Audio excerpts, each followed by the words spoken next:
खेला। अरे झूठा, बेईमानी करते हो कि जब कांग्रेस में रहता है तो चोर होता है और तुम्हारा पार्टी में जाकर के ईमानदार हो जाता है। रे झूठा, अगर मैं गलत हूँ निकालो रस्सी, लगाओ फांसी पे। अगर तुम गलत हो तो लोकतंत्र में तुम्हारी बेईमानी का भी एक एक हिसाब लिया जाएगा। इस बात को याद रखना। दरअसल भाजपा का इतिहास इस देश से गद्दारी का इतिहास है। इस बात को याद रखिएगा। खाए हुए शरीर को और नहाए हुए शरीर को गवाही देने की जरूरत नहीं होती है। भाजपा की राजनीति बेईमानी पर चलती है। भाजपा की राजनीति लोगों को आपस में लड़ा करके लूटने पे चलती है। मैं आपको याद दिलाता हूँ, 5 किलो चावल पे खुश मत होना मेरे दोस्तों। आपका हक था कि सबको 100 गज जमीन देने की भी बात है तो इस सरकार से पूछना चाहिए कि जमीन कहाँ है। फिर एक बार मोदी सरकार, पहले 15 लाख ला, फिर तेरी सरकार आने की बात होगी। पहले तू हर साल 2 करोड़ नौकरी दे, फिर तेरी सरकार आने की बात होगी। पहले तू किसानों की आमदनी दुगनी कर, फिर तेरी सरकार आने की बात होगी। पहले तू, और जब हम दिल्ली से आ रहे थे तो आते हुए ही हमको इस देश के प्रधानमंत्री की बेईमानी की निशानी देखने को मिली। और वो बेईमानी की निशानी क्या है? तो टीकरी बॉर्डर पर बहादुरगढ़ के पास आज भी किसान आंदोलन का वो क्रांतिकारी इतिहास, उसके चिन्ह वहां पे मौजूद हैं कि किस तरीके से इस सरकार ने इस देश के किसानों के साथ बेईमानी की थी। तो इस बेईमान भाजपा सरकार ने हरियाणा को एक जगह और एक नंबर कर दिया है। और वो जगह, जब हम बेरोजगारी की बात करते हैं तो आज हरियाणा बेरोजगारी में भी नंबर 1 हो गया है।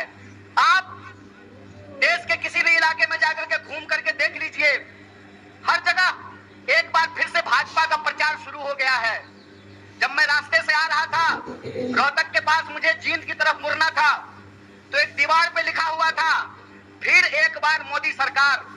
मैंने अपने दोस्त को कहा, भाई गाड़ी रोक, मार्कर से इसके बगल में लिख देता हूं जहां लिखा हुआ है फिर एक बार मोदी सरकार। पहले 15 लाख ला, फिर तेरी सरकार आने की बात होगी। पहले तू हर साल 2 करोड़ नौकरी दे, फिर तेरी सरकार आने की बात होगी।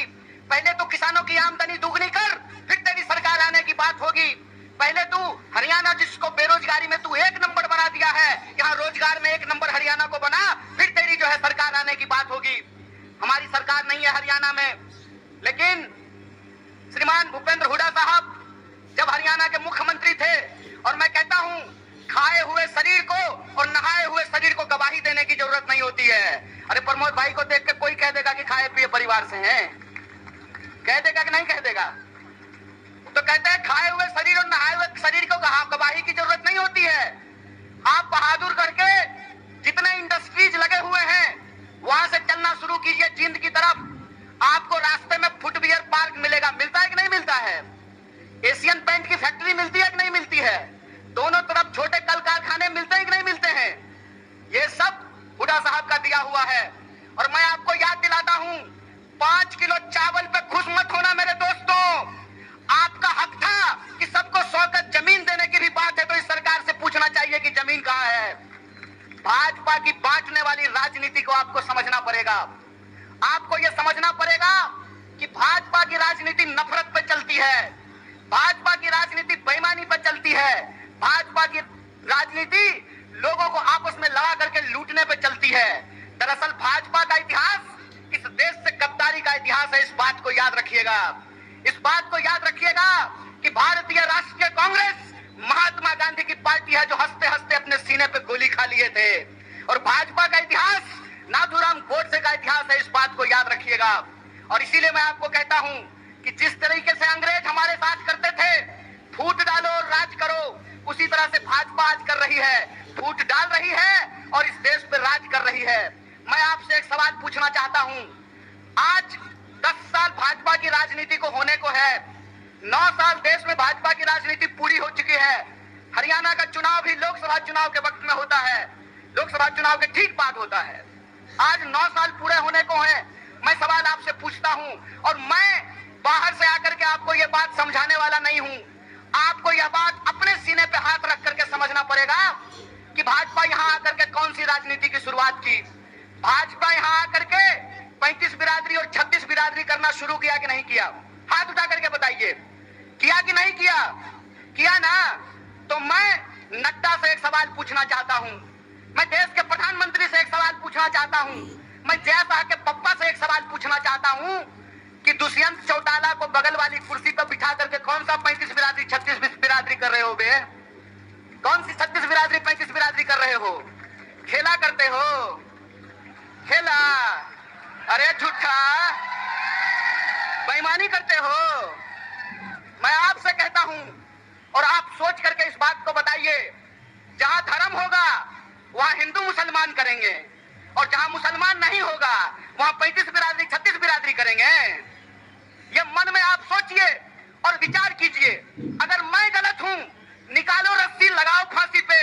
अगर तुम गलत हो तो लोकतंत्र में तुम्हारी बेईमानी का भी एक एक हिसाब लिया जाएगा। इस बात को याद रखना, इस बात को याद रखना कि इस देश के अंदर जब लोग न्याय की बात करते हैं, जब लोग अपने हक की बात करते हैं, जब किसानों की आमदनी दोगुनी करने की बात करते हैं, जब नौजवानों को 2 करोड़ नौकरियों की बात करते हैं, महिलाओं के सम्मान की बात करते हैं, इस देश में गरीबी को कम करने की बात करते हैं, तो आप उसको देशद्रोही बोलते हैं। और आपके बंटवारे की राजनीति में अगर कोई शामिल हो जाए, कोई धर्म के आधार पर देश को जो लड़ाने की राजनीति है उसका हिस्सा बन जाए, जो समाज को जात के नाम पे लड़ाने की राजनीति है उसका हिस्सा बन जाए, तो जब बाहर थे तो विरोधी थे और आपके बगल में आकर के बैठ गए तो माला पहनाते हो रे बेईमान। अरे कौन सा ऐसा वॉशिंग मशीन है रे कि जब कांग्रेस में रहता है तो चोर होता है और तुम्हारा पार्टी में जाकर के ईमानदार हो जाता है रे झूठा। देश को ठगते हो, देश को ठग के बेईमानी करते हो। तो हमको एक सवाल का जवाब दीजिए कि 35 बिरादरी 36 बिरादरी कहते हैं और नारा लगाते हैं सबका साथ सबका विकास। अगर सबका साथ सबका विकास नारा है तो हरियाणा में 35 बिरादरी 36 बिरादरी कौन कर रहा है? भाजपा इस सवाल का जवाब दे। ये सवाल मैं पूछना चाहता हूं और मैं ये सवाल पूछना चाहता हूं कि हरियाणा के इस तरफ पानीपत में, सोनीपत में 35 बिरादरी है जींद, तब तब आती है हरियाणा में बदलाव और हरियाणा में आती है क्रांति। इसीलिए मैं आपसे आग्रह करने के लिए आया हूं कि आपको समझना पड़ेगा कि देश के भीतर जो सच्चाई है वो हकीकत हमको अपनी आंखों से देखना पड़ेगा। क्या नारा लगाए थे?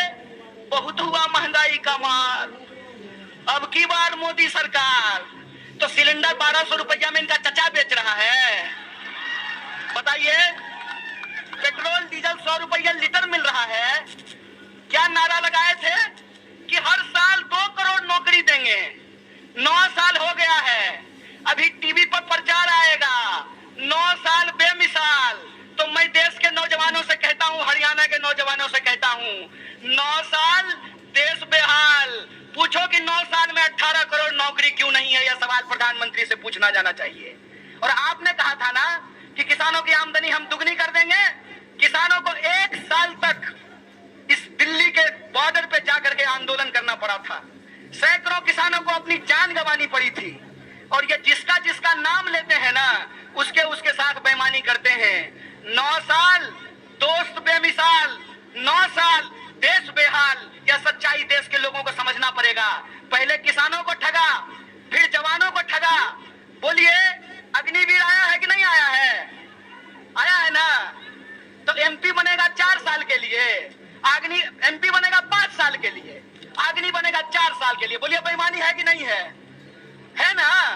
तो आप जींद के लोग हैं ना, करकरा के बोलिए बेईमान को बेईमान, चोर को चोर बोलिए, बेईमान को बेईमान बोलिए। हमारा लोकतंत्र का अधिकार, ये हमारा ईमान है कि बेईमान को बेईमान बोलेंगे। अगर प्रधानमंत्री 5 साल का हो सकता है तो सिपाही 4 साल के लिए क्यों होगा? अगर एमपी को पेंशन मिल सकता है तो बेल्ट की नौकरी करने वाला कांस्टेबल को पेंशन क्यों नहीं मिलेगा? ये सवाल पूछिए। ये सवाल पूछिए कि अगर प्रधानमंत्री को पेंशन मिल सकता है तो मास्टर साहब को पेंशन क्यों नहीं मिलेगा? प्रोफेसर साहब को पेंशन क्यों नहीं मिलेगा? सिपाही को पेंशन क्यों नहीं मिलेगा? सेना में नौकरी करने वाले को पेंशन क्यों नहीं मिलेगा? और मैं अपने बड़े भाई दीपेंद्र साहब के सामने आपसे वादा करता हूं, कांग्रेस का हाथ मजबूत कीजिए, भारतीय राष्ट्रीय कांग्रेस को लेकर के आइए। हमने हिमाचल में ओल्ड पेंशन स्कीम लागू किया है, हरियाणा में भी ओल्ड पेंशन स्कीम को लागू करेंगे। इस बात को याद रखिएगा। इसीलिए हम कहते हैं कि यह देश एक बदलाव चाहता है। हम मानते हैं कि आपको हमसे कुछ नाराजगी होगी।